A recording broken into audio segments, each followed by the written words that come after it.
கண்மணி அன்புடன் சீரியலோட upcoming episode என்னென்னு பார்க்கலாம்.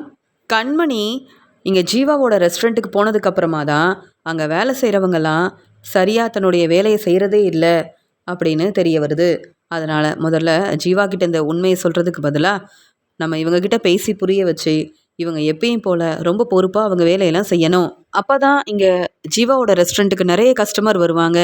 இவங்க இப்படி பொறுப்பே இல்லாமல் அவங்க வேலையை சரியாக செய்யாமல் இருந்தால் எப்படி ரெஸ்டாரண்ட்டுக்கு நல்ல பேர் கிடைக்கும்?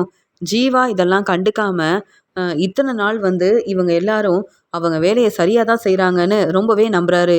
ஆனால் எனக்கு தானே தெரியும் உண்மை என்னன்னு. இதெல்லாம் ஜீவாவுக்கு தெரிய வந்தால் ஒரு பக்கம் ஜீவா ரொம்ப மனசு வேதனைப்படுவார், இன்னொரு பக்கம் ஜீவாவுக்கு ரொம்ப கோவம் வரும்.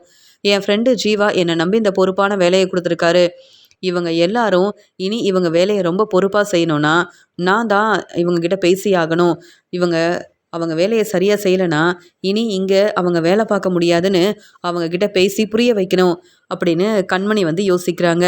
ஜீவாவோட ரெஸ்டாரண்ட்டுக்கு வந்த கஸ்டமர் கேட்ட சாப்பாடு சரியாக சமைச்சு கொடுக்காததுனால அங்கே ரெஸ்டாரண்ட்டில் நிறைய பிரச்சனை வருது. அப்போ தான் இங்கே கண்மணி யோசிக்கிறாங்க, இனி எதுக்காக இவ்வளோ பெரிய பொறுப்பை ஜீவா நம்மளை நம்பி கொடுத்துருக்காருனா நம்ம ஏன் சமைச்சு கொடுக்கக்கூடாது? நமக்கு தான் நல்லா சமைக்க தெரியுமே அப்படின்னு கிச்சனில் இருக்க வேலையை ரொம்ப பொறுப்பாக பார்த்துக்கிறாங்க இங்கே கண்மணி. இதெல்லாம் பார்க்கும்போது அங்கே ஏற்கனவே சமைச்சு கொடுத்த எல்லாருக்கும் ரொம்ப கோபம் வருது. இத்தனை வருஷமாக இங்கே வேலை பார்க்குறோம், ஆனால் இப்போ இந்த ரெஸ்டாரண்ட்டோட எல்லா பொறுப்பையும் நான் தான் பார்த்துப்பேன்னு கிச்சனில் இருக்கிற எங்கள் வேலையவும் இங்கே கண்மணி பார்த்துக்கிறாங்கன்னா அப்புறம் நாங்கள் என்ன செய்கிறது? இதெல்லாம் நடக்கவே கூடாது அப்படின்னு ஏற்கனவே அங்கே வேலை பார்த்த எல்லாரும் கண்மணி மேலே ரொம்பவே கோபமாக இருக்காங்க. ஆனால் கண்மணி தன்னுடைய ஃப்ரெண்டு ஜீவாக்காக அவங்க வேலையை ரொம்ப நேர்மையாக உண்மையாக பார்த்துக்கிறாங்க. அதனால் வர கஸ்டமருக்கு இங்கே கண்மணி சமைச்சு கொடுக்குறாங்க. கண்மணிக்கு உதவி செய்கிறாங்க தேன்மொழி. அந்த சமயம் அங்கே வந்த கஸ்டமர்கிட்ட இங்கே கண்மணி சொல்கிறாங்க, நீங்கள் எதிர்பார்த்ததை விட இங்கே சாப்பாடு ரொம்ப ருசியாக இருக்கும், நீங்கள் கோவப்படாமல் சாப்பிடுங்க சார் அப்படின்னு சாப்பாடெல்லாம் கொடுக்கும்போது உடனே அங்கே கஸ்டமர் ஆமாம், நீங்கள் சொன்ன மாதிரியே சாப்பாடு ரொம்ப ருசியாக இருக்குது அப்படின்னு சொல்லிட்டு பாராட்டி பேசுகிறாங்க. உடனே கண்மணி சொல்கிறாங்க, ஜீவா நீ கவலைப்படாமல் இரு, இனி இந்த ரெஸ்டாரண்ட்டை எப்படி பார்த்துக்கிறேன்னு மட்டும் பாரேன். அது மட்டும் இல்லாமல் இவங்க எல்லாரும் இனி அவங்க வேலையை ரொம்ப சரியாக செய்வாங்க. இன்றைக்கி நான் சமைச்சு கொடுத்துட்டேன், ஆனால் இனி இவங்க வேலையை சரியாக செய்யலைன்னா இவங்க இங்கே வேலை பார்க்க வேண்டிய அவசியமே இல்லையே அப்படின்னு சொல்லும்போது, என்ன கண்மணி என்ன சொல்கிற அப்படின்னு கேட்கும்போது, நீ கவலைப்படாமல் இரு, இந்த ரெஸ்டாரண்ட்டில் இருக்க எல்லாரும் இனி அவங்க வேலையை சரியாக செய்கிறாங்களா இல்லையான்னு நானே பார்த்துக்கிறேன் அப்படின்னு சொல்லும்போது, கண்மணி இன்னைக்கு நம்ம ரெஸ்டாரண்ட்டுக்கு வந்த கஸ்டமர் எல்லாரும் உன்னால தான் என்னையும் பாராட்டி பேசியிருக்காங்க. ஏன்னா நீ அவ்வளோ நல்லா சமைச்சு கொடுத்துருக்க. ஆனால் இத்தனை வருஷமாக இங்கே வேலை பார்க்குறவங்க எனக்கு இவ்வளோ பெரிய உதவி செய்யவும் இல்லை, அவங்க திறமையாக வேலையை பார்த்துக்கவும் இல்லை, நல்லா சமைச்சு கொடுக்கவும் இல்லைன்னு எனக்கு இப்போ தான் புரிய வருது. நீ வந்ததுக்கப்புறமா தான் நான் நினச்ச மாதிரியே இந்த ரெஸ்டாரண்ட்டை இன்னும் ரொம்ப நல்லபடியாக நடத்த போகிறேன். என் ரெஸ்டாரண்ட்டுக்கு சீக்கிரமாகவே நல்ல பேர் கிடைக்க போகுது அப்படின்னு சொல்லி பெருமையாக பேசிகிட்டு இருக்கும்போது கண்மணி சந்தோஷப்படுறாங்க. தேன்மொழி சொல்கிறாங்க, என் ஃப்ரெண்டு கண்மணி கண்டிப்பாக இந்த ரெஸ்டாரண்ட்டுக்கு உதவி செய்வாங்க. இங்கே வேலை செய்கிறவங்கெல்லாம் சரியாக தன்னுடைய வேலையை பார்க்கவே மாட்டேங்கிறாங்க. இத்தனை வருஷமாக இங்கே பொறுப்பான வேலையில் இருக்கிறவங்க எதுக்கு இவ்வளோ கவனமே இல்லாமல் இருக்கணும்? கண்மணி வந்துட்டாங்கல்ல, இனி எல்லா பிரச்சனையும் சரியாயிரும் அப்படின்னு சொல்லும்போது ஏற்கனவே அங்கே வேலையில் இருந்த எல்லாரும் கண்மணி மேலே ரொம்ப கோபமாக இருக்காங்க. உடனே கண்மணி ஜீவா நான் பார்த்துக்கிறேன் ஜீவா அப்படின்னு சொன்ன உடனே அங்கே ஜீவா அங்கேருந்து கிளம்புறாரு. கண்மணி அங்கே ரெஸ்டாரண்ட்டில் இருக்கிற எல்லாரையும் கூப்பிட்டு பேசுகிறாங்க. ஆமாம், இத்தனை வருஷம் நீங்கள் இங்கே எப்படி வேலை பார்த்தீங்க, என்ன செஞ்சீங்கன்னு நான் கேட்க போகிறதே இல்லை. ஏன்னா நான் வந்ததுக்கப்புறமா நீங்கள் என்னென்ன வேலை செஞ்சுட்டு இருந்தீங்கன்னு எனக்கு தான் தெரியுமே.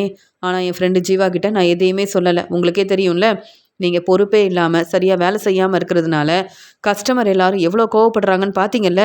இனி இப்படி ஒரு பிரச்சனை நடக்கவே கூடாது. அதனால் சீக்கிரமாக நீங்கள் வேலைக்கு வந்துடணும். நான் சொல்கிற மாதிரி சமைச்சு கொடுக்கணும். இங்கே கஸ்டமர் எல்லாரும் சாப்பாடெல்லாம் ருசியாக இருக்குன்னு பாராட்டி பேசணுமே தவிர்த்து நீங்கள் செய்கிற பிரச்சனையால் அவங்க நம்மக்கிட்ட கேள்வி கேட்குற மாதிரி நீங்கள் எந்த தேவையில்லாத வேலையும் செய்யவே கூடாது. அப்படி நீங்கள் என் பேச்சை கேட்க முடியாதுன்னா இப்போவே இங்கேருந்து கிளம்பிடலாம் அப்படின்னு சொல்லிடுறாங்க கண்மணி. என்ன கண்மணி கொஞ்ச நாள் தான் ஆகுது, அதுக்குள்ளே இப்படியெல்லாம் பேசுகிறாங்க. ஜீவா இந்த ரெஸ்டாரண்ட் பக்கமே வரமாட்டார், இந்த வேலையெல்லாம் கண்டுக்கவே மாட்டார். ஆனால் இப்போ இந்த பொறுப்பை கண்மணிக்கிட்ட வேற கொடுத்துட்டாரு ஜீவா.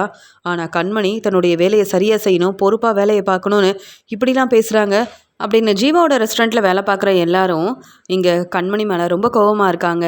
உடனே கண்மணி இனி தேன்மொழி நம்ம சீக்கிரமாக வந்து ரெஸ்டாரண்ட்டுக்கு போகணும். அவங்க எப்படி சமைக்கிறாங்க அப்படின்னு பார்த்து தெரிஞ்சுக்கணும். அது மட்டும் இல்லாமல் நம்ம சொல்கிற சாப்பாடை அவங்க சரியாக சமைக்கிறாங்களான்னு நம்ம பார்க்க ஆரம்பிக்கணும். ஒவ்வொருத்தரும் அவங்க வேலையை ரொம்ப கவனமாக பார்க்கணும். இனி ஜீவாவை இவங்க யாரும் ஏமாற்றவே கூடாது. சரியாக சம்பளம் வாங்குறாங்க, ஆனால் அவங்க வேலையை பொறுப்பே இல்லாமல் வேலையை செய்யாமல் தானே இருக்காங்க அப்படின்னு சொல்லிட்டு பேசும்போது, ஆமாம் தேன்மொழி, நானும் பார்த்தேன். எல்லாரும் அவங்க விருப்பத்துக்கு ஏதோ ஒரு வேலையை செய்கிறாங்க. ஆனால் உன்னுடைய ஃப்ரெண்டு ஜீவா ரொம்ப பாவம். இவங்கள நம்பி எப்படி இந்த பெரிய ரெஸ்டாரண்ட்டை நடத்த முடியும் அப்படின்னு ஜீவாவோட ரெஸ்டாரண்ட்டை பற்றி கண்மணியும் இங்கே தேன்மொழியும் பேசிகிட்டு இருக்காங்க. அடுத்த நாள் வந்து எப்பயும் போல் ஜீவாவை பார்க்குறதுக்காக அன்பு வராரு.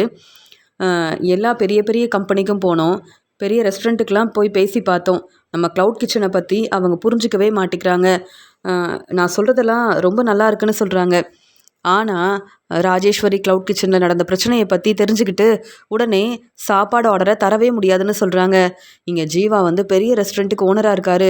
இவர்கிட்ட பேசி எப்படியாவது இந்த பெரிய சாப்பாடு ஆர்டரை வாங்கிடணும் அப்படின்னு அன்பு ரொம்ப நம்பிக்கையாக ஜீவா கிட்ட பேச ஆரம்பிக்கிறாரு. ஜீவா வந்து அன்பு பேசுகிறதெல்லாம் கேட்டுட்டு ரொம்ப சந்தோஷமாக, பரவாயில்ல, உங்கள் க்ளவுட் கிச்சனை பற்றி நீங்கள் சொல்கிற எல்லா யோசனையும் ரொம்ப நல்லா இருக்குது. அதனால் என் ரெஸ்டாரண்ட்டுக்கு நீங்களே வந்து சாப்பாடு ஆர்டரெல்லாம் எடுத்து செய்யலாம். உங்கள் மேலே எனக்கு நம்பிக்கை இருக்குது அப்படின்னு சொல்லும்போது ஜீவா அப்போ தான் ரொம்ப சந்தோஷப்படுறாரு. அதே மாதிரி அன்பு வந்து எப்படியோ நமக்கு இந்த பெரிய ஆர்டர் கிடச்சிருச்சுன்னு ரொம்ப நிம்மதியாக சந்தோஷமாக இருக்கார் அன்பு. ஏன்னா எனக்கு தெரிஞ்ச எல்லா பெரிய பெரிய கம்பெனிக்கும் போய் பேசினேன், பெரிய பெரிய ரெஸ்டாரண்ட் ஓனர்கிட்டையும் போய் பேசினேன். ஆனால் யாருமே எனக்கு சாப்பாடு ஆர்டர் தர முடியாதுன்னு சொல்லிட்டாங்க, உதவி செய்ய முடியாதுன்னு சொல்லிட்டாங்க. நானும் இங்கே ராஜேஸ்வரி க்ளவுட் கிச்சனில் வேலை செய்ய முடியாதுன்னு சொல்லிட்டு வேற வந்துட்டேன். அதனால் நானே வந்து என்னுடைய திறமையால் முன்னேறணும்னு ஆசைப்பட்றேன். ஆனால் யாருமே எனக்கு எந்த வாய்ப்பும் தரமாட்டேங்கிறாங்கன்னு யோசிக்கும்போது ஜீவா என் மேலே நம்பிக்கை வச்சு இந்த பெரிய சாப்பாடு ஆர்டரை கொடுக்குறேன்னு சொல்லியிருக்காருன்னு ரொம்ப சந்தோஷப்படும்போது, இந்தாங்க அன்பு, ஏன் இவ்வளோ யோசிக்கிறீங்க? உங்களுக்கு இந்த பெரிய சாப்பாடு ஆர்டரை கொடுக்க எனக்கு ரொம்ப சந்தோஷமாக இருக்குது. உங்கள் வேலையை நேர்மையாக உண்மையாக செய்வீங்கன்னு உங்கள் மேலே எனக்கு நம்பிக்கை இருக்குது.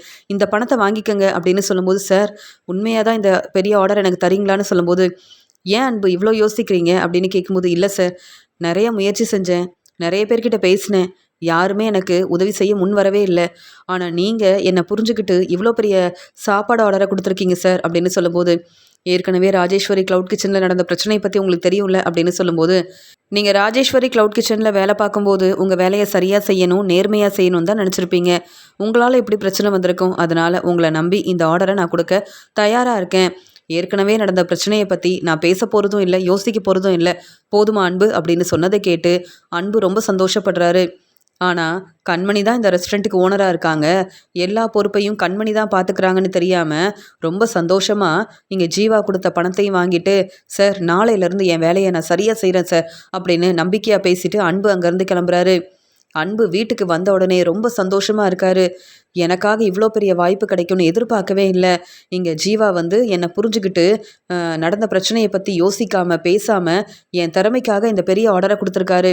அதனால் ரொம்ப நேர்மையாக என் வேலையெல்லாம் பார்க்கணும் அப்படின்னு யோசிக்கிறாங்க. அந்த சமயம் இங்கே அன்போட அப்பா வந்து ஃபோன் பண்ணுறாரு. எதுக்கு என் அப்பா இப்போ எனக்கு ஃபோன் பண்ணுறாங்கன்னு தெரியலையே அப்படின்னு பேச ஆரம்பிக்கிறாரு. இங்கே வந்து அன்பு, என்னப்பா எனக்கு எதுக்கு ஃபோன் பண்ணியிருக்கீங்க அப்படின்னு சொல்லும்போது, அன்பு எங்கே இருக்க, முதல்ல நம்ம கம்பெனிக்கு கிளம்பி வா அப்படின்னு சொல்கிறாங்க. எதுக்குப்பா அங்கே வரணும் அப்படின்னு கேட்கும்போது, என்ன கேள்வி கேட்டுட்ருக்க, இங்கே ராஜேஸ்வரி க்ளவுட் கிச்சனில் நீயும் தானே பிஸ்னஸ் பார்ட்னராக இருக்க, இருக்கிற வேலையெல்லாம் நீ கவனிக்காமல் நீ எங்கே போயிருக்கன்னு தெரியல, நீ வீட்டுக்கு வரலனாலும் பரவாயில்ல, இங்கே ஆஃபீஸில் இருக்க வேலையை நீ தான் பார்க்கணும் அப்படின்னு சொல்லும்போது, எதுக்குப்பா நான் வீட்டில் இருக்கக்கூடாதுன்னு வேணும்னே வெண்ணிலாவுக்கு சப்போர்ட் பண்ணீங்க, நான் வீட்டில் இருக்கக்கூடாதுன்னு கிளம்பி வரும்போது எனக்காக நீங்களும் பேசலை, பாட்டியும் பேசலை, இப்போ மட்டும் ஃபோன் பண்ணியிருக்கீங்க, வீட்டுக்கு வரலனாலும் பரவாயில்ல, உங்கள் ஆஃபீஸில் வந்து நீங்கள் சொல்கிற வேலையெல்லாம் செஞ்சு கொடுக்கணும் அப்படி தானே, என்னப்பா அவசியம் இருக்குது, நான் வந்து என் வேலையை தனியாகவே பார்த்துக்கிறேன் அப்படின்னு சொல்லும்போது, அன்பு நான் பேசுகிறதெல்லாம் உனக்கு புரியுதா இல்லையா, உங்கள் பாட்டி தான் உடனே வந்து அன்புக்கு ஃபோன் பண்ணணும், அன்பு இங்கே வர வைக்கணும்னு சொன்னாங்க, நானா ஃபோன் பண்ணவும் இல்லை, நீ இந்த ஆஃபீஸ்க்கு வரணும் வேலை செய்யணும்னு யோசிக்கவும் இல்லை, போதுமா அப்படின்னு சொல்லும்போது, எனக்கு தான் தெரியுமே, இத்தனை வருஷமாக நம்ம கம்பெனிக்காக கஷ்டப்பட்டு வேலை செஞ்சுருக்கேன், ஆனால் எனக்குன்னு பெருசாக நீங்கள் என்ன செஞ்சிட்டீங்க, எதுவுமே செய்யலை, ஆனால் வெண்ணிலா இப்போ செய்கிற உதவிக்கு மட்டும் வெண்ணிலாவுக்கு ரொம்ப சப்போர்ட் பண்ணுறீங்கல்ல, இனி உங்கள் கம்பெனியில் வந்து வேலை செய்யணுன்ற அவசியம் எனக்கு இல்லை, நீங்கள் தேவையில்லாமல் எனக்கு ஃபோன் பண்ணாதீங்கன்னு சொல்லும்போது, அதான் நான் சொன்னேன்ல, நீ கம்பெனிக்கு வந்தாலும் வரலனாலும் எனக்கு பிரச்சனையே கிடையாது. ஆனால் உன்னுடைய பாட்டி வந்து நீ கண்டிப்பாக கம்பெனிக்கு வரணும், உன்கிட்ட பேசணும்னு சொல்கிறாங்க அப்படின்னு சொல்லும்போது, சரிப்பா நான் வரணும் அவ்வளவுதானே, நான் உடனே வரேன். ஏன்னா பாட்டிக்கிட்ட நானும் நிறைய பேச வேண்டியது இருக்குது. இத்தனை வருஷமாக அந்த கம்பெனியில் வேலை பார்த்துருக்கேன். எனக்குன்னு நீங்கள் சம்பளம் கொடுக்கவும் இல்லை, வந்த வருமானத்தில் எனக்கு தர வேண்டிய பணத்தை தரவும் இல்லை. அதனால் பாட்டிக்கிட்ட நானும் நிறைய பேசணும், கண்டிப்பாக வரேன் அப்படின்னு சொல்லிட்டு ஃபோனை வைக்கிறாரு அன்பு. பாட்டிக்கிட்ட அன்போட அப்பா சொல்கிறாங்க, அன்பு நம்ம கம்பெனியில் வந்து வேலை செய்யணும்னு கொஞ்சம் கூட யோசிக்காமல் இப்படி தேவையில்லாமல் பேசிகிட்டு இருக்கான். அன்பு நம்ம கம்பெனிக்கு வரணும் நீங்கள் மட்டும் ஏன் நினைக்கிறீங்க? வெண்ணிலா நமக்கு எவ்வளவோ உதவி செய்கிறாங்க. அன்பு வந்தால் மட்டும் பெருசாக நம்ம கம்பெனியில் என்ன நடக்க போகுது? வெண்ணிலா எல்லா பொறுப்பையும் பார்த்துக்கிட்டோம். வெண்ணிலா நமக்கு நிறைய பணம் கொடுத்து உதவி செஞ்சுருக்காங்க. சரியான நேரத்தில் வெண்ணிலா செஞ்ச உதவியால் தான் இப்போ மறுபடியும் நம்ம கம்பெனியை நல்லபடியாக நடத்த முடியுன்ற நம்பிக்கையோட நம்ம வந்து ஆஃபீஸ்க்கு வந்திருக்கோன்னு புரியுதா? அதனால் இனி அன்பு வந்தாலும் நம்ம கம்பெனியில் அன்பு வேலை பார்க்க வேண்டான்னு நீங்களே பேசிடுங்கம்மா அப்படின்னு சொல்லும்போது, ராஜசேகர் நீ பொறுமையாரு, நீ அன்புக்கிட்ட இப்படிலாம் பேசினா அப்புறம் அன்பு என்னைக்கு நம்ம வீட்டு பக்கமே வரமாட்டான். ஏதோ ஒரு கோவத்தில் நான் பேசிட்டேன், அதுக்காக அன்புக்கு சப்போர்ட் பண்ணாமல் இருக்க முடியுமா? அன்பு நம்ம வீட்டுக்கு வரணும், அதுக்காக தான் அன்புக்கிட்ட பேசுகிறதுக்காக வர சொன்னேன். நீ வந்து இவ்வளோ கோவமாக பேசிகிட்டு இருந்தா அன்பு நம்ம வீட்டுக்கு வரவே மாட்டான். நானே பொறுமையாக பேசிக்கிறேன் ராஜசேகர் அப்படின்னு சொல்லிடுறாங்க பாட்டி. அன்பு உடனே பாட்டியை பார்க்கறதுக்காக கிளம்பி வராங்க. பாட்டி வந்து அன்புக்கிட்ட சொல்கிறாங்க, அன்பு நீ வருவன்னு எனக்கு தெரியும், எப்படி இருக்க அன்பு அப்படின்னு சொல்லும்போது, என்ன பாட்டி புதுசாக என்கிட்ட இவ்வளோ பேசுகிறீங்க? ஏன் அன்னைக்கு வீட்டில் இருந்து கிளம்பும்போது அன்பு இங்கேருந்து நீ போகவே வேண்டான்னு சொல்லவே இல்லையே, வெண்ணிலாவுக்கு சப்போர்ட் பண்ணிட்டு இருந்தீங்க. இப்போ என்ன என் மேலே உங்களுக்கு புதுசாக அக்கறை வந்திருக்கு? என்னை பார்க்கணுன்னு வர சொன்னீங்களாமே, அப்பா ஃபோன் பண்ணாங்க அதான் வந்தேன் அப்படின்னு சொல்லும்போது, அன்பு நீ வந்து பொறுமையாக யோசிச்சு பாரு, ஏதோ கோவத்தில் பேசிட்டேன், அதுக்காக நீ இப்போ எங்கே தங்கியிருக்க என்ன செய்கிறேன்னு எதுவுமே தெரியாமல் நாங்கள் எல்லாரும் உன்னை பற்றி தான் யோசிக்கிறோம். நீ நம்ம வீட்டுக்கு வரணும் அன்பு அப்படின்னு சொல்கிறாங்க. எதுக்கு பாட்டி வரணும்? வெண்ணிலா தான் முக்கியம்னு வெண்ணிலாவை தலையில் தூக்கி வச்சு கொண்டாடுறீங்க. வெண்ணிலா தான் என் வீட்டில் தங்கணும்னு சொன்ன நீங்கள் இப்போ என்ன எதுக்கு உங்கள் வீட்டுக்கு வர சொல்கிறீங்க? என்னால் வர முடியாது பாட்டி அப்படின்னு சொல்லும்போது, இல்லை அன்பு நீ வரணும்னு வெண்ணிலா ஆசைப்படுறாளே, அப்போ நீ அந்த வீட்டுக்கு வரணும்ல அப்படின்னு சொல்லும்போது, அப்போ நான் வரணும்னு நீங்கள் நினைக்கல, வெண்ணிலா சொன்னதால தான் என்னை கூப்பிட்டு பேசுகிறீங்க அப்படி தானே? அப்போ வெண்ணிலா பேச்சை தான் நீங்கள் கேட்பீங்க. இதுக்காக தான் வர சொன்னீங்களா பாட்டி? ஆனால் நான் எதுக்காக வந்தேன்னு உங்களுக்கு தெரியுமா அப்படின்னு கேட்குறாரு அன்பு. எதுக்காக அன்பு வந்திருக்க அப்படின்னு சொல்லி கேட்குறாங்க. இல்லை பாட்டி, இத்தனை வருஷமாக உங்கள் கம்பெனியில் கஷ்டப்பட்டு வேலை செஞ்சுருக்கேன். நீங்கள் சொன்ன ஒவ்வொரு வேலையும் அவ்வளோ கவனமாக பார்த்துக்கிட்டேன். ஆனால் இப்போ பிரச்சனைன்னு வந்த உடனே பிரச்சனைக்கெல்லாம் காரணம் நான் தானு எல்லாரும் பேசுகிறீங்க, என்னை ஏளனமாக பேசுகிறீங்க. நான் அந்த வீட்டில் இருக்கவே கூடாதுன்னு நினைக்கிறீங்க. அப்படி இருக்கும்போது இத்தனை வருஷம் கஷ்டப்பட்டு வேலை செஞ்ச எனக்கு என்ன சம்பள பணமாக கொடுத்தீங்க? இல்லையே, எனக்கு சேர வேண்டிய பணம் எனக்கு கிடைக்கணும். அதான் வெண்ணிலா உங்களுக்கு நிறைய பணம் கொடுக்குறாங்கல்ல, அவங்கக்கிட்ட பணம் வாங்கி என்கிட்ட கொடுங்க. ஏன்னா புதுசாக நானும் பிஸ்னஸ் ஆரம்பிக்க போகிறேன், எனக்கு தெரிஞ்ச வேலையை செஞ்சு முன்னேறணும்னு நினைக்கிறேன். அதனால தான் நான் கஷ்டப்பட்டு வேலை செஞ்சதுக்கு சம்பளம் கேட்குறேன் பாட்டி அப்படின்னு சொல்கிறாரு அன்பு. என்ன அன்பு பேசுகிற? நம்ம கம்பெனியில் வேலை பார்த்ததுக்கா இப்போ சம்பளம் கேட்குற அப்படின்னு சொல்லும்போது, ஆமாம் பாட்டி, இந்த கம்பெனி உங்களுடைய கம்பெனி. என்ன இருந்தாலும் நான் உங்கள் கம்பெனிக்கு வேலை செஞ்சு கொடுத்துருக்கேன்ல, அதுக்காக எனக்கு தர வேண்டிய பணத்தை கொடுக்கணும்ல. இப்போ நீங்கள் பணம் கொடுக்கலனா தான் பிரச்சனை வரும் அப்படின்னு சொல்லும்போது, அன்பு என்ன பேசுகிறேன்னு கேட்கும்போது, ஆமாம் பாட்டி, இத்தனை வருஷம் இங்கே வேலை பார்த்த எல்லாருக்கும் சம்பள பணத்தை சரியாக கொடுத்துட்டீங்க. ஆனால் என்ன மறந்துட்டீங்கல்ல, அதான் நானும் இனி உங்கள் பேச்சை கேட்கக்கூடாதுன்னு நான் வேலை பார்த்ததுக்கு எனக்கு வர வேண்டிய சம்பள பணத்தை கேட்குறேன். இதில் என்ன பாட்டி தப்பு இருக்குன்னு சொல்லும்போது, வெண்ணிலா சொல்கிறாங்க, அன்பு என்ன பாட்டிக்கிட்ட எப்படி பேசுகிறீங்க? நீங்கள் பாட்டியை எதிர்த்து பேசிகிட்டு இருக்கீங்க, இதெல்லாம் சரியில்லைன்னு சொல்லும்போது, போதும் போதும் வெண்ணிலா, உங்ககிட்ட பேசுகிறதுக்காக நான் வரவே இல்லை. பாட்டிக்கு எவ்வளவோ உதவி செஞ்சுருக்க, என் சம்பள பணத்தையும் கொடுத்துட்டீங்கன்னா உடனே இங்கேருந்து கிளம்பிடுவேன். உங்ககிட்ட பேசலாம் எனக்கு விருப்பமும் இல்லை, எனக்கு நேரமும் இல்லை. ஏன்னா பெரிய ஆர்டர் கிடச்சிருக்கு, என் ஆர்டரை நான் போய் பார்க்கணும். அது மட்டும் இல்லை, நாளையிலேருந்து இங்கே வந்து ஜீவா கம்பெனியில் ஜீவா ரெஸ்டாரண்ட்டில் வந்து நான் தான் சாப்பாடு ஆர்டரை எடுத்து செய்ய போகிறேன் அப்படின்னு சொல்லும்போது, பாட்டி இங்கே அன்போட அப்பா வெண்ணிலா எல்லாரும் பேரதிர்ச்சியோடு பார்க்குறாங்க. என்ன பாட்டி ரொம்ப யோசிக்கிறீங்க? நான் கேட்ட மாதிரி எனக்கு தர வேண்டிய பணத்தை சீக்கிரமாக கொடுங்க, நான் கிளம்புறேன், எனக்கு நிறைய வேலை இருக்குது. நானும் க்ளவுட் கிச்சன் ஆரம்பிக்க தான் போகிறேன் பாட்டி. தனியாகவே இருந்து நானும் என்னுடைய பிஸ்னஸை ரொம்ப நல்லபடியாக பார்த்துப்பேன். இத்தனை வருஷமாக உங்களுக்காக வேலை செஞ்சு கொடுத்து எந்த பிரயோஜனமும் இல்லை. ஆனால் இனி எனக்காக வேலை செய்ய போகிறேன், எனக்காக கஷ்டப்பட்டு இந்த வேலையை வந்து ரொம்ப கவனமாக பார்க்க போகிறேன். எந்த பிரச்சனையும் வரப்போகிறதில்ல அப்படின்னு வெண்ணிலாவை பார்த்து பேசுகிறாரு அன்பு. அன்பு என்ன அன்பு, நீங்கள் வீட்டுக்கு வரணும் அப்படின்னு சொல்லும்போது, எதுக்கு நான் வீட்டுக்கு வரணும்? உனக்கு கிடைக்க வேண்டிய மதிப்பு மரியாதை கிடைக்குது, அதனால அந்த வீட்டில் நீ இருக்கிறேன்னா, எனக்கு கிடைக்க வேண்டிய மதிப்பு மரியாதை கிடைக்கல. அப்புறம் எனக்கு அந்த வீட்டில் என்ன வேலை இருக்குது அப்படின்னு சொல்லி பேசும்போது, இப்போ என்ன அன்பு, உனக்கு என்ன வேணும் அப்படின்னு கேட்குறாங்க பாட்டி. எனக்கு வர வேண்டிய பணம் எனக்கு வேணும். இத்தனை வருஷமாக கஷ்டப்பட்டு வேலை செஞ்சதுக்கு எனக்குன்னு நீங்கள் பெருசாக எதுவுமே செய்யலையே. எனக்கு தர வேண்டிய பணத்தை கொடுங்க, நான் கிளம்புறேன் அப்படின்னு சொல்லும்போது, பாட்டி வந்து ரொம்ப கோவமாக வெண்ணிலா கிட்ட சொல்கிறாங்க. வெண்ணிலா, நீ எனக்கு எவ்வளவோ உதவி செஞ்சுருக்க. இப்போ எனக்கு ஏற்கனவே தரேன்னு சொன்ன பணத்தை இப்போவே கொடு அப்படின்னு சொல்லி கேட்கும்போது, வெண்ணிலா வந்து பணத்தை கொடுக்குறாங்க. இந்த அன்பு, உனக்கு சேர வேண்டிய பணம் அப்படின்னு சொல்லும்போது, இப்போ தான் பாட்டி ரொம்ப சந்தோஷமாக இருக்குது. ஏன்னா நீங்களே வர சொன்னீங்க, இப்போ கேட்ட உடனே பணத்தையும் கொடுத்துட்டீங்க. இனி இந்த கம்பெனிக்கும் எனக்கும் எந்த சம்மந்தமும் இல்லை. இனி தேவையில்லாமல் என்னை வர வைக்கிறது, பேசுறது, என் மனசை மாற்றலான்னு நினைக்கிறது, நான் உங்கள் வீட்டுக்கு வந்துடுவேன்னு யோசிக்கிறதுன்னு இப்படி எதுவுமே நடக்க போகிறதில்ல. அதனால் வெண்ணிலா பேச்சை கேளுங்க. இந்த கம்பெனி இன்னும் ரொம்ப நல்லபடியாக நடக்கும்னு நம்பிக்கையாக நீங்கள் வேலை செஞ்சாலும் வெண்ணிலாவால் நிறைய பிரச்சனை வரும் பாட்டி. எனக்கு கிடைக்க வேண்டிய பணம் கிடச்சிருச்சு, நான் கிளம்புறேன் அப்படின்னு சொல்லும்போது, அன்பு பொறுமையா இருங்க அன்பு, அதான் நீங்கள் கேட்ட பணத்தை கொடுத்துட்டோம்ல அன்பு, நான் சொல்கிறத கேளுங்க அன்பு அப்படின்னு சொல்கிறாங்க வெண்ணிலா. இதுக்கு மேலே பேசினேன் அவ்வளவுதான், ஒன்னால தான் இவ்வளோ பெரிய பிரச்சனை வந்திருக்கு. என் அம்மாவையும் விட்டுட்டு இங்கே வீட்டில் வந்து என் தம்பி, எனக்கு என் சொந்தக்காரங்க எல்லாரையும் விட்டுட்டு நான் இப்படி தனியாக இருக்கிறதுக்கு காரணமே நீ தான். நீ எங்கள் வீட்டுக்கு வந்தல்ல, அதனால தான் அந்த வீட்டில் இருக்கவே கூடாதுன்னு நானும் அங்கேருந்து கிளம்பி வந்துட்டேன். பிரச்சனையெல்லாம் செஞ்சுட்டு ஒன்றுமே தெரியாத மாதிரி இப்படிலாம் வந்து பேசுறியா? வேண்டாம் வெண்ணிலா, உன்கிட்ட பேச எனக்கு விருப்பமே இல்லை அப்படின்னு சொல்லிட்டு அன்பு உடனே அங்கேருந்து கிளம்புறாங்க. இங்கே உடனே வெண்ணிலா ரொம்ப அழ ஆரம்பிக்கிறாங்க. என்ன பாட்டி, அன்புக்கிட்ட பொறுமையாக பேசுவீங்க, நம்ம வீட்டுக்கு வர வைப்பீங்கன்னு பார்த்தா அன்பு கேட்ட மாதிரியே பணத்தை கொடுத்து அனுப்பிட்டீங்க. இப்போ அன்பு புதுசாக கம்பெனி ஆரம்பிச்சிருவாரு. அன்பு தன்னுடைய வேலையை எவ்வளோ பொறுப்பாக செய்வாருன்னு உங்களுக்கு தெரியும்ல. அன்பு நம்ம கம்பெனியில் இருந்தால் தான் நமக்கு பெரிய பெரிய சாப்பாடு ஆர்டர் கிடைக்கும். ஆனால் என்ன பாட்டி, புரிஞ்சுக்காமல் பணத்தை கொடுத்துட்டீங்களே அப்படின்னு சொல்லும்போது, வெண்ணிலா, இதுக்கு மேலே நான் என்ன செய்ய முடியும்? அன்பு என்னை புரிஞ்சுக்கல, அதுக்கப்புறம் என்னால் பேச முடியாதுல்ல அப்படின்னு சொல்லும்போது, அன்பு நம்ம வீட்டுக்கு வரணும்னு ஆசைப்பட்டேன். அன்புக்காக தான் இங்கே வந்து இந்த வீட்டுக்கே வந்தேன். ஆனால் அன்பு வந்து இப்படி தன்னுடைய புது பிஸ்னஸ்க்காக புதுசாக கம்பெனி ஆரம்பிக்க போகிறேன்னு பாட்டிக்கிட்ட கேட்டு பணத்தெல்லாம் வாங்கிட்டு போயிட்டாரே. அப்போ அன்பு நம்ம வீட்டுக்கு வரவே மாட்டாரா அப்படின்னு வெண்ணிலா வந்து யோசிக்கிறாங்க. ராஜசேகர் வந்து பார்த்தீங்களாமா, நான் தான் சொன்னேன்ல, அன்பு நம்ம கம்பெனிக்கு வந்தாலும் கண்டிப்பாக நம்ம சொல்கிற வேலையை செய்யவே மாட்டான்னு. இப்போ பார்த்தீங்களா, நம்மக்கிட்ட இருந்து பணத்தை வேற வாங்கிட்டு போயிட்டான். இதுக்காக தான் அன்பை வர சொன்னீங்களா அப்படின்னு ரொம்ப கோவமாக ராஜசேகர் கேட்குறாரு. இல்லை ராஜசேகர், பொறுமையாக பேசி அன்புக்கிட்ட பேசி புரிய வைக்கணும்னு நினச்சேன். அன்பு வந்து இப்படிலாம் யோசிப்பான்னு நான் நினைக்கவே இல்லையே அப்படின்னு ரொம்ப மனசு வேதனைப்படுறாங்க பாட்டி. இங்கே அன்பு ரொம்ப சந்தோஷமாக இருக்காரு. நான் நினைக்கவே இல்லை, ஆனால் எப்படியோ பாட்டிக்கிட்ட பேசி எனக்கு தேவையான பணத்தை வாங்கிட்டேன். இத்தனை வருஷம் கஷ்டப்பட்டு வேலை செஞ்சதுக்கு எனக்கு தர வேண்டிய சம்பள பணத்தை கொடுத்துட்டாங்க. இனி அவங்க கம்பெனி பக்கமே போகக்கூடாது, அவங்க சொன்னாலும் எந்த வேலையும் செஞ்சு கொடுக்கக்கூடாது.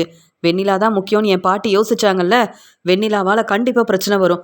வெண்ணிலாவை பற்றி அப்போ பாட்டியும் என் அப்பாவும் புரிஞ்சுப்பாங்க அப்படின்னு சொல்லிட்டு யோசிக்கிறாங்க. ஏற்கனவே ஜீவா கொடுத்த பணம் என்கிட்ட இருக்குது.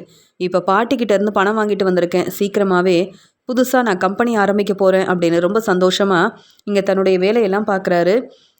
இங்கே வந்து அன்புக்கு வந்து ஃபோன் பண்ணுறாங்க. நாளைக்கு நீங்கள் சீக்கிரமாக வந்து சமைச்சு கொடுக்குற சாப்பாடை எடுத்துகிட்டு வரணும். கம்பெனிக்கு வந்து ஜீவா மட்டும் ஓனர் இல்லை, அவங்க ஃப்ரெண்டும் தான் ஓனர். அதனால் அவங்களுக்கு நீங்கள் தனியாக சமைச்சு சாப்பாடெல்லாம் எடுத்துகிட்டு வரணும். அவங்க இந்த சாப்பாடெல்லாம் சாப்பிட்டுட்டு அதுக்கப்புறமா அவங்க என்னென்னு உங்ககிட்ட பேசுவாங்கன்னு சொல்லிட்டு ஃபோனை வைக்கிறாங்க. அப்படியா? அப்போ ஜீவா மட்டும்தான் நமக்கு இந்த ஆர்டரை கொடுத்துருக்காங்க. அப்போ அவங்க ஃப்ரெண்டு வேறு நம்மளை பார்த்து பேசணுமா? அப்போ அவங்களுக்காக சாப்பாடெல்லாம் சமைச்சு வேறு எடுத்துகிட்டு போகணுமா? அப்போ நம்ம அவங்க கேட்டதை விட நல்லா ருசியாக வந்து சாப்பாடெல்லாம் வந்து சமைச்சு கொண்டு போகணும். சரியான நேரத்துக்கு இந்த சாப்பாடை அனுப்பி வைக்கணும். நம்ம சாப்பாடெல்லாம் ரொம்ப ருசியாக இருக்குன்னு ஜீவா மட்டும் இல்லை, அவங்க ஃப்ரெண்டும் பாராட்டி பேசணும். ஜீவாவோட ஃப்ரெண்டு கண்மணி தான்னு தெரியாமல் இங்கே வந்து அவங்க கம்பெனியில் வேலை பார்க்குற எல்லார்கிட்டேயும் இங்கே அன்பு வந்து பேசுகிறாரு. ஏற்கனவே ராஜேஸ்வரி க்ளவுட் கிச்சனில் நிறைய பிரச்சனை வந்திருக்கு. ஆனால் இனி அப்படி ஒரு பிரச்சனை வரவே கூடாது. நம்மளை நம்பி பெரிய பெரிய சாப்பாடு ஆர்டர்லாம் கிடைக்கணும்னா நமக்கு கிடைச்ச இந்த ஆர்டரை ரொம்ப நல்லபடியாக செய்யணும். அப்போ தான் நமக்கு நல்ல பேர் கிடைக்கும். தேடி வந்து பெரிய பெரிய ஆர்டரை தருவாங்க அப்படின்னு சொல்லும்போது, சார் இனி அப்படி பிரச்சனை வராது சார் அப்படின்னு சொல்லிட்டு சாப்பாடெல்லாம் செய்ய ஆரம்பிக்கிறாங்க. அங்கே கண்மணியோட ஃப்ரெண்டு ஜீவாவும் பேசிக்கிறாங்க. இங்கே ஜீவா வந்து கண்மணி கிட்ட சொல்கிறாங்க, கண்மணி உங்ககிட்ட கேட்காம இங்கே வந்து சாப்பாடு ஆர்டரை வந்து கொடுத்துருக்கேன்னு சொல்லும்போது, பரவாயில்ல ஜீவா, இந்த ரெஸ்டாரண்ட் உன்னுடைய ரெஸ்டாரண்ட், நீ தானே யோசிச்சு ஒரு நல்ல முடிவாக எடுக்கணும்னு சொல்லும்போது, இன்னைக்கு நமக்காக சாப்பாடெல்லாம் எடுத்துகிட்டு வராங்க அப்படின்னு சொல்லும்போது, அப்படியா நானும் இருக்கணுமான்னு கேட்க, ஆமாம் கண்டிப்பாக உனக்கும் வந்து யாருக்கு தான் நான் ஆர்டர் கொடுத்துருக்கேன்னு தெரிய வேண்டாமா? நீ தான் அவங்கள பார்த்து பேச போகிற. நீ தான் இன்னைக்கு அவங்க எப்படி சமைச்சிருக்காங்கன்னு நீ தான் சொல்ல போகிற. ஏன்னா நீ எவ்வளோ ருசியாக சமைப்ப. இடியாப்பம் வந்து நீ செஞ்சு கொடுத்த இடியாப்பத்தை நம்ம ரெஸ்டாரண்ட்டுக்கு வர கஸ்டமர் எல்லாம் அவ்வளோ பாராட்டி பேசுகிறாங்கல்ல அப்படின்னு சொல்லும்போது, அன்பு வராரு. ஆனால் ஜீவா அங்கே ஃபோனில் பேசிகிட்டு இருக்காரு. அன்பு தான் அங்கே வரப்போகிறாருன்னு தெரியாமல் கண்மணியும் அங்கே ரெஸ்டாரண்ட்டில் எல்லார்கிட்டையும் பேசிகிட்டு இருக்காங்க. இங்கே அன்பு வந்த உடனே கண்மணியை பார்த்துட்டு அன்புக்கு அவ்வளோ கோவம் வருது. எதுக்கு இந்த கண்மணி இங்கே வந்திருக்காங்கன்னு தெரியலையே அப்படின்னு யோசிக்கும்போது, இங்கே வந்து ஆமாம் சாப்பாடெல்லாம் கொண்டு வந்துட்டீங்களா அப்படின்னு கேட்கும்போது அங்கே அன்பு வராரு. ஆமாம் உனக்கு இங்கே என்ன வேலை? நீ எதுக்காக சாப்பாடை பற்றி பேசிகிட்டு இருக்க? உனக்கு வேற வேலையே இல்லையா அப்படின்னு பேசும்போது அன்பு என்ன பேசுகிறீங்கன்னு கேட்க, ஆமாம் இங்கே ரெஸ்டாரண்ட்டோட ஓனரை பார்க்கறதுக்காக வந்தோம். உன்னை தான் பார்க்கணுன்னு தெரிஞ்சிருந்தா நான் வந்திருக்கவே மாட்டேன். நீ எதுக்கு இங்கே வந்த அப்படின்னு கேட்கும்போது அன்பு தேவையில்லாமல் பேசாதீங்க அப்படின்னு சொல்கிறாங்க கண்மணி. நான் அப்படி தான் பேசுவேன். ஒன்னால தான் வீட்டில் யாருமே எனக்கு தர வேண்டிய மதிப்பு மரியாதையை தர மாட்டேங்கிறாங்க அப்படின்னு சொல்லும்போது அன்பு என்ன பேசுகிறீங்க நீங்கன்னு கேட்கும்போது, ஆமாம் என் பாட்டி வெண்ணிலா எல்லாரும் என்னை புரிஞ்சுக்காம பேசினதால இப்போ நான் எந்த நிலமையில இருக்கேன்னு உனக்கு தெரியுமா? நான் இப்போ ராஜேஸ்வரி க்ளவுட் கிச்சனில் வேலை பார்க்கவும் இல்லை, எங்கள் வீட்லேயும் இல்லை, தனியாக தான் தங்கியிருக்கேன். தனியாக தான் புதுசாக பிஸ்னஸ் ஆரம்பிச்சிருக்கேன். இங்கே ஜீவா என்னை நம்பி பெரிய சாப்பாடு ஆர்டர் கொடுத்ததால தான் இப்போ மறுபடியும் நல்லபடியாக சம்பாதிக்கணும்னு நினச்சி இங்கே ஜீவாவை பார்க்க வந்தா நீ என்னடானா கேள்விக்கு மேலே கேள்வி கேட்குற. நீ எதுக்கு என்ன கேள்வி கேட்குற? நீ எதுக்கு என்கிட்ட வந்து பேசணும் அப்படின்னு ரொம்ப கோபமாக பேசுகிறாரு அன்பு. அந்த சமயம் இங்கே கண்மணி சொல்கிறாங்க, நீங்கள் புரிஞ்சுக்காம பேசுகிறீங்க அன்பு. தேவையில்லாமல் பேசுனீங்கன்னா இந்த ஆர்டர் வந்து மறுபடியும் உங்களுக்கு இல்லைன்னு இங்கே ஜீவா வந்து சொல்ல வேண்டியதாக இருக்கும் அப்படின்னு சொல்லும்போது, என்னது நீ பேசுகிறதால இங்கே ஜீவா இந்த ஆர்டர் எனக்கு தரமாட்டாரா? இந்த ரெஸ்டாரண்ட்டில் வேலை பார்க்குறியா இல்லை இடியாப்பம் செஞ்சு கொண்டு வந்து கொடுக்குறியா? இல்லை எதுக்கு கேட்குறேன்னா நீ எதுக்கு இங்கே வந்திருக்கேன்னு தெரியலையே அப்படின்னு சொல்லும்போது, ஆமாம் இங்கே நான் வந்து எல்லாருக்கும் சமைச்சு கொடுக்குறேன், இடியாப்பம் செஞ்சு கொடுக்குறேன், இதில் என்ன தப்பு இருக்குது அப்படின்னு சொல்லும்போது, அதானே உனக்கு வேறு வேலை இல்லைல்ல, நீ வந்து என்னுடைய வேலையில் தலையிடாத அவ்வளவுதான் அப்படின்னு சொல்கிறாரு அன்பு. அந்த சமயம் இங்கே அன்பு வந்து கண்மணிக்கிட்ட ரொம்ப கோபமாக பேசுகிறது ஜீவா வந்து கவனிக்கிறாரு. என்ன கண்மணி நம்ம ஃப்ரெண்டு, ஆனால் அன்பு வந்து கண்மணிக்கிட்ட ரொம்ப கோபமாக பேசிகிட்டு இருக்காரு அப்படின்னு சொல்லிட்டு உடனே ஃபோனை வச்சுட்டு அங்கே வந்த ஜீவா அன்புக்கிட்ட சொல்கிறாரு, அன்பு என்ன பிரச்சனை? எதுக்கு நீங்கள் கண்மணிக்கிட்ட இவ்வளோ கோபமாக பேசுகிறீங்க? கண்மணி யாருன்னு தெரியாமல் பேசிகிட்டு இருக்கீங்க அப்படின்னு ஜீவா சொல்லும்போது, சார் கண்மணியை பற்றி எனக்கு ரொம்ப நல்லா தெரியும் அப்படின்னு சொல்லும்போது கண்மணி சொல்கிறாங்க, ஜீவா அன்பு வேற யாரும் இல்லை, என்னுடைய வீட்டுக்காரர் தான்.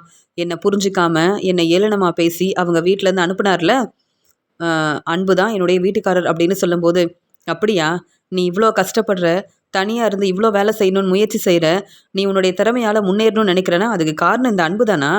இப்போ ஓ மேலே உள்ள கோபத்தில் தான் இப்படி பேசிகிட்டு இருக்காரா? நீ சொல்லியிருக்கலாமே இந்த ரெஸ்டாரண்ட்டுக்கு நான் தான் ஓனர்னு சொல்லியிருந்தா அன்பு இப்படிலாம் பேசியிருக்க மாட்டார்ல. கண்மணி நீ என் ஃப்ரெண்டு, நீ தான் எனக்கு முக்கியம். ஆனால் அன்பு உன்னை புரிஞ்சுக்காம இப்படி பேசுனா நான் பொறுமையாக இருக்கணுமா? உன்னை பற்றி அன்பு புரிஞ்சுக்காம பேசலாம், ஆனால் நீ என் ஃப்ரெண்டு, உன்னை எப்படி நான் விட்டு கொடுக்க முடியும்? அதான் நீ சொல்லிட்டல்ல, அன்பால் உனக்கு எவ்வளோ பிரச்சனை வந்திருக்குன்னு எனக்கு தெரியும்ல, நான் பார்த்துக்கிறேன் கண்மணி அப்படின்னு சொல்லிட்டு, அன்பு உங்களை பற்றி இப்போ தான் நான் புரிஞ்சுக்கிட்டேன். நீங்கள் தான் வந்து கண்மணியோட வீட்டுக்காரரா அப்படின்னு சொல்லும்போது, ஆமாம் ஜீவா அப்படின்னு ரொம்பவே கோபமாக சொல்கிறாங்க. கண்மணி என்னுடைய ஃப்ரெண்டு, இந்த ரெஸ்டாரண்ட்டோட ஓனர். நீங்கள் எப்படி இந்த ரெஸ்டாரண்ட்டோட ஓனர்கிட்ட இவ்வளோ கோபமாக பேசுவீங்க? நாங்கள் உங்களுக்கு இப்போ தான் சாப்பாடு ஆர்டர் கொடுத்துருக்கோம். ஆனால் கண்மணியை பற்றி புரிஞ்சிக்காம நீங்கள் எதுக்காக இவ்வளோ கோபமாக பேசுனீங்கன்னு இப்போ தானே எனக்கு புரியுது. கண்மணி மேலே உள்ள கோபத்தில் நீங்கள் என்ன வேணாலும் பேசுவீங்களா? கண்மணியோட ரெஸ்டாரண்ட்டுக்கு வந்து நீங்கள் இப்படி பேசினா இந்த ஆர்டர் கிடைக்குமா கிடைக்காதான்னு யோசிக்கவே மாட்டிங்களான்னு சொல்லும்போது, என்னது கண்மணி இந்த ரெஸ்டாரண்ட்டுக்கு ஓனரா அப்படின்னு பேரதிர்ச்சியோட பார்க்குறாரு அன்பு. இல்லை ஜீவா, எனக்கு இப்போ தான் உண்மை தெரியும். நான் எதுக்காக இப்படி பேசினேன்னா நான் சொல்ல வரதை புரிஞ்சுக்கோங்களேன் அப்படின்னு இந்த பிரச்சனையை சமாளிக்கலாம்னு நினைக்கிறாரு அன்பு. ஏன்னா யாருமே நம்மளை நம்பி இந்த சாப்பாடு ஆர்டரை கொடுக்கவே இல்லை. இப்போ இந்த ஆர்டர் கிடச்சிருக்குன்னு சந்தோஷமாக இருக்கும்போது இப்படி வந்து கண்மணி தான் இந்த ரெஸ்டாரண்ட்டுக்கு ஓனராக இருக்காங்கன்னு தெரியாமல் கண்மணி மேலே உள்ள கோவத்தில் தேவையில்லாமல் பேசி பிரச்சனை செஞ்சுட்டேன். இங்கே கண்மணியை விட்டு கொடுக்காம ஜீவா வந்து கண்மணிக்கு இவ்வளோ சப்போர்ட் பண்ணுறாரே. கண்மணியோட ஃப்ரெண்டு இவ்வளோ பெரிய ரெஸ்டாரண்ட்டுக்கு ஓனராக இருக்காரே, அதனால தான் கண்மணியும் இந்த ரெஸ்டாரண்ட்டில் பொறுப்பான வேலையை பார்க்குறாங்களா? இதெல்லாம் தெரியாமல் நான் வேறு பிரச்சனை செஞ்சுட்டேன், தேவையில்லாமல் பேசிட்டேன், பேசாமல் கண்மணிக்கிட்ட மன்னிப்பு கேட்டுடலாமா அப்படின்னு யோசிக்கும்போது இங்கே வந்து ஜீவா கிட்ட வந்து அன்பு சொல்கிறாரு. அன்பு வந்து பேசுகிறாரு. ஜீவா, இந்த ரெஸ்டாரண்ட்டுடைய ஓனர் நீங்கள் தான் நினச்சேன். ஆனால் கண்மணி வந்து ரெஸ்டாரண்ட்டுக்கு ஓனராக இருப்பாங்க, பொறுப்பான வேலையெல்லாம் எடுத்து செய்வாங்கன்னு எனக்கு தெரியாது. நான் வேணும்னா உங்கள் ஃப்ரெண்டு கண்மணி கிட்ட மன்னிப்பு கேட்டுறேன் அப்படின்னு சொல்லும்போது, வேண்டாம் அன்பு, நீங்கள் எதுக்கு கண்மணி கிட்ட மன்னிப்பு கேட்கணும்? ஏற்கனவே கண்மணியை புரிஞ்சிக்காம நீங்கள் பிரச்சனை செஞ்சீங்கல்ல, வேணும்னா உங்கள் பாட்டிக்கு சப்போர்ட் பண்ணீங்கல்ல, உங்கள் பாட்டிக்காக கண்மணி கிட்ட மன்னிப்பு கேளுங்க. ஆனால் ஏன் ரெஸ்டாரண்ட்டில் வந்து நீங்கள் செஞ்ச பிரச்சனைக்கு நீங்கள் கண்மணி கிட்ட மன்னிப்பு கேட்க வேண்டாம். ஏன்னா இந்த சாப்பாடு ஆர்டரை இனி உங்களுக்கு தர முடியாதுன்னு நான் தான் என் முடிவை சொல்ல போகிறேன்ல அப்படின்னு சொல்லும்போது, இல்லை ஜீவா, இந்த சாப்பாடு ஆர்டர் எனக்கு ரொம்ப முக்கியம். நீங்கள் கொடுத்த பணத்தை வச்சு தான் நான் வந்து கம்பெனி ஆரம்பிக்கணும்னு எல்லா ஏற்பாடையும் செஞ்சுருக்கேன். இந்த ஆர்டரை நல்லபடியாக செய்யணுன்றதுக்காக எவ்வளோ கஷ்டப்பட்டு வேலை செஞ்சுருக்கேன் தெரியுமா? என்னை மன்னிச்சிருங்க ஜீவா அப்படின்னு சொல்லும்போது, நான் எதுக்கு உங்களை மன்னிக்கணும்? என்கிட்டயே பிரச்சனை செஞ்சீங்க, கண்மணிக்கிட்ட எப்பயுமே பிரச்சனை செய்கிற மாதிரி பிரச்சனை செஞ்சீங்க. இப்போ அதனால் உங்களுக்கு இந்த சாப்பாடு ஆர்டரை தர முடியாதுன்னு நான் யோசித்து ஒரு நல்ல முடிவாக எடுத்திருக்கேன். எனக்கு என் ஃப்ரெண்டு கண்மணி தான் முக்கியம். கண்மணிக்கு கிடைக்க வேண்டிய மதிப்பு மரியாதை கிடைக்கணும். நீங்கள் எப்பயும் போல் கண்மணிக்கிட்ட பேசினா நான் பார்த்துட்டு பொறுமையாக இருப்பேனா? இப்படி நீங்கள் கண்மணிக்கு சப்போர்ட் பண்ணியிருந்தா இவ்வளோ பிரச்சனை வந்திருக்காது. ஆனால் என் ஃப்ரெண்டு கண்மணியை நான் விட்டு கொடுக்க முடியாது. கண்மணிக்கிட்ட மன்னிப்பு கேட்டுட்டு உடனே இங்கேருந்து கிளம்புங்க. நான் ஏற்கனவே கொடுத்த சாப்பாடு ஆர்டரை இப்போவே வந்து உங்களுக்கு கொடுக்க முடியாதுன்னு எல்லாரும் முன்னாடி நான் சொல்லிடுறேன். நான் தந்த பணத்தையும் நீங்கள் திருப்பி கொடுத்துடுங்க அப்படின்னு ஜீவா வந்து கண்மணிக்காக யோசிச்சு இப்படி ஒரு முடிவெடுக்கிறாரு. என் ஃப்ரெண்டு கண்மணிக்கிட்ட அன்பு பேசின பேச்சுக்கு சரியான பதில் கொடுப்பேன் அப்படின்னு அன்புக்கு கொடுத்த வந்து இந்த பெரிய சாப்பாடு ஆர்டரை இனி அன்புக்கு தரவே முடியாது அப்படின்னு இங்கே வந்து ஜீவா தன்னுடைய முடிவை சொன்னதை கேட்டு பேரதிர்ச்சியோடு இருக்கிறாரு அன்பு. கண்மணி சொல்கிறாங்க, என்ன ஜீவா, எனக்காக எதுக்கு நீ இப்படிலாம் யோசிக்கணும்? வேண்டாம் ஜீவா, அன்புக்கு இந்த ஆர்டரை கொடுக்கலாம் அப்படின்னு சொல்லும்போது, இல்லை கண்மணி, நீ இந்த ரெஸ்டாரண்ட்டுக்கு ஓனராக இருக்க, உனக்கு தர வேண்டிய மதிப்பு மரியாதையை அன்பு கொடுக்கலனா அப்புறம் எதுக்காக நம்ம அன்புக்கு உதவி செய்யணும்? அன்புவை பற்றி நான் யோசிக்கவே மாட்டேன். ஏன்னா கண்மணி, நீ என் ஃப்ரெண்டு, நீ தான் எனக்கு முக்கியம். நீ எப்பயுமே இந்த ரெஸ்டாரண்ட்டில் சந்தோஷமாக உன்னுடைய வேலையை பார்க்கணும் அப்படின்னு கண்மணிக்கு ரொம்பவே சப்போர்ட் பண்ணுறாரு ஜீவா. இதெல்லாம் பார்த்துட்டு இருக்க அன்பு புரிஞ்சுக்காம கண்மணிக்கிட்ட பேசினதால ஜீவா இப்படி ஒரு முடிவெடுத்துட்டாரு அப்படின்னு என்ன செய்யன்னு தெரியாம கண்மணிக்கிட்டேயும் ஜீவா கிட்டேயும் மன்னிப்பு கேட்குறாரு அன்பு. கண்மணிக்காக அன்புக்கு சரியான பதில் கொடுத்துட்டோம் அப்படின்னு ரொம்பவே சந்தோஷப்படுறாரு ஜீவா.